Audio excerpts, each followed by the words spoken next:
Stay tuned to D News channel to get more updates of Kadiri.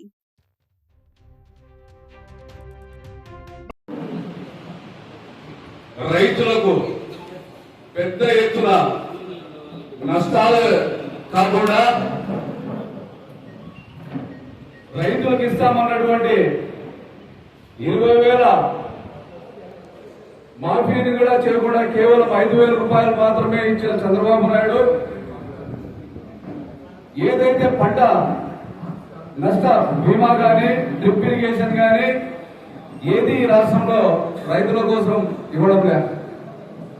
ఒక రకంగా చెప్పాలంటే ఇప్పుడున్నది రాష్ట్రంలో రైతు వ్యతిరేక ప్రభుత్వం అని చెప్పేసి చెప్పవచ్చు. ఎందుకంటే ముఖ్యమంత్రిగా చంద్రబాబు నాయుడు గారు అధికారం చేపట్టినప్పటి నుంచి సగటున నెలకు 14,000 కోట్ల రూపాయలు అప్పు చేయడం జరుగుతుంది.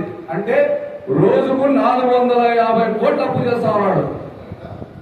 రోజుకు 450 కోట్ల అప్పు చేస్తా ఉంటే ఈ రోజు పంటలు వేసుకొని దానికి దిగుబడికి వేయాల్సిన యూరియాని అందించడంలో కూడా విఫలమైంది కూటమి ప్రభుత్వం.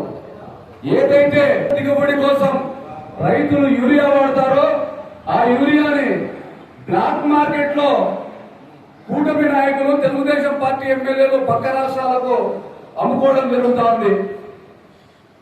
ఈ మధ్య కాలం విజిలెన్స్ రైడ్ చేయడం జరిగింది ఈ రాష్ట్రంలో పక్క రాష్ట్రాల్లో.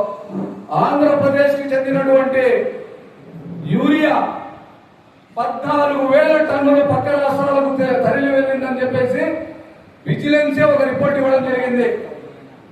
400 టన్నులు పక్క రాష్ట్రమైన తెలంగాణలో దొరకడం జరిగింది. దీన్ని బట్టి చూస్తే రైతులకు అందాల్సినవి కూడా బ్లాక్ మార్కెట్ లో అమ్ముకొని పంతం నెక్కించుకుంటున్నటువంటి ప్రభుత్వము ఈ కూటమి ప్రభుత్వం. మళ్ళా సిగ్గు లేకుండా అన్నదాత సుఖీభవ అని చెప్పేసి రాష్ట్రం మొత్తము ర్యాలీలు విజయోత్సవ సభలు ఏర్పాట్లు చేయడం జరుగుతుంది.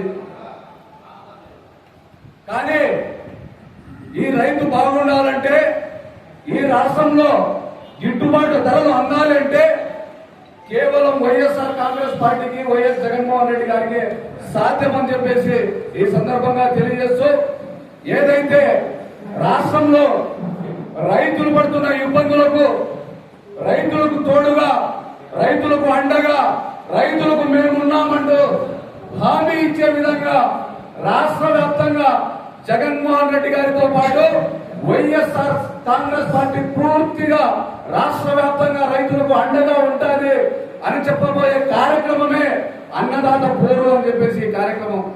ఈ కార్యక్రమంలో కదిరి నియోజకవర్గ ఇన్ఛార్జ్ బిఎస్ మక్బూలన్న గారి సారథ్యంలో 9వ తేదీన నియోజకవర్గ వ్యాప్తంగా ఉన్నటువంటి రైతాంగ సోదరులతో పాటు వైఎస్ఆర్సీపీ కుటుంబ సభ్యులందరూ ఈ కార్యక్రమంలో పాల్గొని ర్యాలీగా వెళ్లి ఆర్టీఓ గారికి వినతి పత్రం ఇచ్చి ఆ సందర్భంగా ఈ కూటమికి ప్రభుత్వానికి ఆ సందర్భంగా ఆయన బుద్ధి తెచ్చే విధంగా ఈ కార్యక్రమం రూపుదించడం జరిగింది.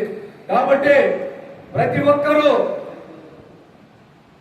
జరగబోయే 9వ తేదీ అన్నదాత పోరులో పాల్గొని ఈ కార్యక్రమానికి విజయవంతం చేయాల్సిందిగా ప్రతి ఒక్కరిని కోరుకుంటూ ఈ అవకాశం ఇచ్చిన పెద్దలకి ధన్యవాదాలు తెలియజేస్తున్నాను.